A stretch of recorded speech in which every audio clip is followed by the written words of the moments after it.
Welcome to our channel. Today we how to use FlexOffers for affiliate marketing step by step clearly. First, begin by visiting the FlexOffers website. Navigate to the Sign Up section. Fill out the application form with your personal information. Provide details about your marketing methods and areas of expertise. Submit your application for review. Wait for approval from the FlexOffers team. Once approved, log in to your FlexOffers account. Explore the dashboard to familiarize yourself with the layout.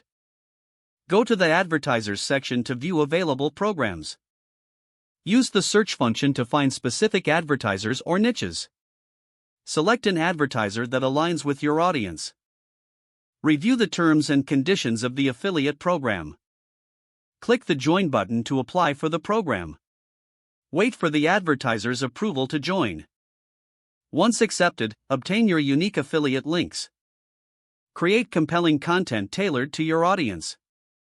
Incorporate your affiliate links within your content.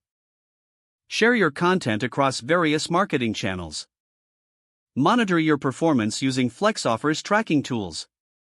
Analyze your results to identify effective strategies. Adjust your marketing tactics based on the data. Continue to explore new advertisers and programs. Stay updated with FlexOffers promotions and offers. Engage with your audience to build trust and credibility. Optimize your campaigns for better conversion rates. If the page does not load, refresh the browser or try again in a private or incognito window. Make sure you are using the correct email address, then retype it carefully to avoid small typos. If your password is not accepted, use the reset option and create a new strong password you can remember. Don't forget to like this video and subscribe to our channel for more step-by-step tech guides.